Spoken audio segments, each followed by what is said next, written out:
ശബരിമലയിലെ ദ്വാരപാലക ശില്പങ്ങൾ സ്വർണം പൂശുന്നതിന്റെ മറവിൽ സ്പോൺസർ ഉണ്ണികൃഷ്ണൻ പോറ്റി നടത്തിയത് വ്യാപക സാമ്പത്തിക ക്രമക്കേട്. വിദേശത്തു നിന്നടക്കം കോടികൾ പിരിച്ചെടുത്തു. സ്വർണപീഠം 4.5 വർഷം ഒളിപ്പിച്ചു വെച്ചതും സ്പോൺസർ ഉണ്ണികൃഷ്ണൻ പോറ്റി തന്നെ.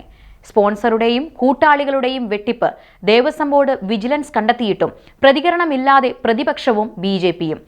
ആയുധമാക്കാനുറച്ച് ഇടത് കേന്ദ്രങ്ങൾ.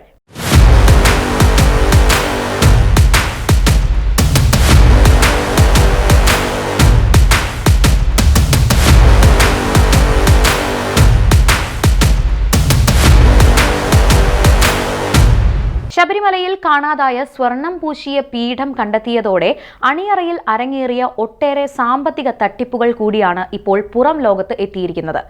ദ്വാരപാലക ശില്പങ്ങൾ സ്വർണം പൂശുന്നതിന്റെ പേരിൽ സ്പോൺസറായ ഉണ്ണികൃഷ്ണൻ പോറ്റി വിദേശത്ത് നിന്നടക്കം കോടിക്കണക്കിന് രൂപ പിരിക്കുകയും തട്ടിയെടുക്കുകയും ചെയ്തതായാണ് ദേവസ്വം വിജിലൻസ് ഇപ്പോൾ കണ്ടെത്തിയിരിക്കുന്നത്. ദേവസ്വം ബോർഡിനെ തെറ്റിദ്ധരിപ്പിച്ച് നടത്തിയ സാമ്പത്തിക ഇടപാടുകൾക്ക് പിന്നിൽ ചില ദേവസ്വം ഉദ്യോഗസ്ഥർക്കും പങ്കുണ്ടെന്നാണ് ദേവസ്വം വിജിലൻസിന്റെ പ്രാഥമിക നിഗമനം. ഇതോടെ സംസ്ഥാന സർക്കാരിനെയും ദേവസ്വം ബോർഡിനെയും പ്രതിസ്ഥാനത്ത് നിർത്താൻ രാഷ്ട്രീയ ലക്ഷ്യത്തോടെ നടത്തിയ നീക്കങ്ങൾ കൂടിയാണ് ചീറ്റിപ്പോയിരിക്കുന്നത്. ഉണ്ണികൃഷ്ണൻ പോറ്റിയെ സ്പോൺസറായി നിർത്തിയതിനു പിന്നിൽ ചില കേന്ദ്രങ്ങൾ ആസൂത്രിത നീക്കമാണ് നടത്തിയത്. ദ്വാരപാലക പാളികൾ സ്വർണം പൂശുന്നതിനായി സ്പോൺസർഷിപ്പിന്റെ മറവിൽ കോടികളുടെ പിരിവാണ് വിദേശത്തു നിന്നുവരെ ഇവർ നടത്തിയത്. പണപ്പിരിവുകൾ വഴിയാണ് സ്വർണം പൂശൽ നടത്തുന്നതെന്ന് സ്പോൺസർ ദേവസ്വം ബോർഡിനെ നേരത്തെ അറിയിച്ചിരുന്നില്ല. വിദേശത്തെ പിരിവുകൾക്ക് പുറമെ ഇതര സംസ്ഥാനങ്ങളിലെ വ്യവസായികളിൽ നിന്നും ഇവർ വ്യാപക പിരിവുകൾ നടത്തിയിട്ടുണ്ട്. സ്വർണം പൂശലിന്റെ മറവിൽ പിരിവുകൾ നടക്കുന്നുവെന്ന് ആക്ഷേപം ഉയർന്നതോടെ നിർധനരായ യുവതികളുടെ വിവാഹം നടത്താനുള്ള ശുപാർശ ഇവർ ദേവസ്വം ബോർഡിന് മുന്നിൽ സമർപ്പിച്ചിരുന്നു. എന്നാൽ ബോർഡ് അതിന് അനുമതി നൽകിയില്ല.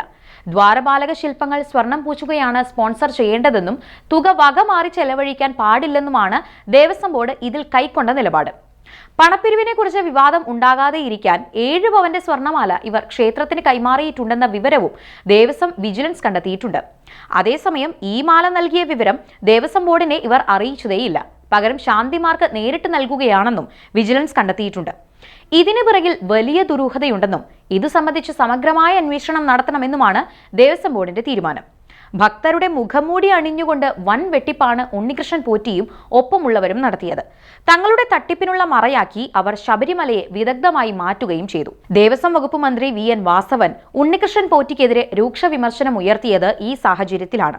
സ്വർണപീഠം 4.5 വർഷം ഒളിപ്പിച്ചു വെക്കുകയും എല്ലാവരെയും വിഡ്ഢികളാക്കി പീഠം കാണാനില്ലെന്ന് പരാതി നൽകുകയും ചെയ്തത് ഉണ്ണികൃഷ്ണൻ പോറ്റിയാണെന്നും ഇതിനു പിന്നിൽ നടന്ന ഗൂഢാലോചനകൾ അന്വേഷണത്തിലൂടെ പുറത്തു കൊണ്ടുവരുമെന്നുമാണ് മന്ത്രി VN വാസവൻ ശക്തമായ ഭാഷയിൽ പ്രതികരിച്ചത്. ആഗോള അയ്യപ്പ സംഗമം തകർക്കാൻ ശ്രമിച്ചവരുടെ കയ്യിലെ ആയുധമായിരുന്നു ഉണ്ണികൃഷ്ണൻ പോറ്റി.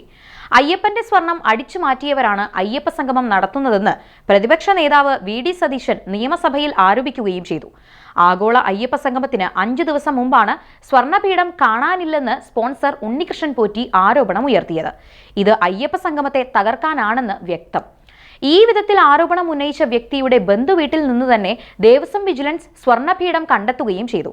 ഇതെല്ലാം സൂചിപ്പിക്കുന്നത് ശബരിമലയിലെ സ്വർണം കാണാതെ പോയി എന്ന വിധത്തിൽ പ്രചരണം നടത്താൻ ഉന്നതതല ഗൂഢാലോചനകൾ നടന്നുവെന്ന് തന്നെയാണ്. ഈ വിധത്തിലാണ് Devaswom board president PS Prashanth നയം വ്യക്തമാക്കുന്നത്. ആഗോള അയ്യപ്പ സംഗമത്തെ തുടക്കം മുതൽ എതിർത്തിരുന്നതും ദ്വാരപാലക സ്വർണപാളി സംബന്ധിച്ച വിവാദങ്ങൾ സൃഷ്ടിച്ചതിനുമെല്ലാം മുൻനിരയിൽ പ്രതിപക്ഷവും BJPയുമായിരുന്നു. അയ്യപ്പ സംഗമം തടയുന്നതിനായി നിരവധി ഹർജികളാണ് ഹൈക്കോടതിയിൽ എത്തിയത്. അതെല്ലാം തള്ളിപ്പോവുകയും ചെയ്തു. തുടർന്ന് സുപ്രീം കോടതിയെ സമീപിച്ചിട്ടും ഫലമുണ്ടായില്ല. ഇപ്പോൾ കാണാതായ സ്വർണപീഠം തിരികെ കിട്ടുകയും അതിനു പിന്നിൽ പ്രവർത്തിച്ചത് സ്പോൺസർ ഉണ്ണികൃഷ്ണൻ പോറ്റിയാണെന്ന് വ്യക്തമാവുകയും ചെയ്തിട്ടും അയാളെ തള്ളിപ്പറയാൻ പ്രതിപക്ഷമോ BJPയോ ഇതുവരെയും തയ്യാറായിട്ടില്ല. ഈ ഇരട്ടത്താപ്പ് യഥാർത്ഥ അയ്യപ്പ ഭക്തന്മാർക്കിടയിൽ വലിയ ചർച്ചയായി മാറിയിരിക്കുകയാണ്.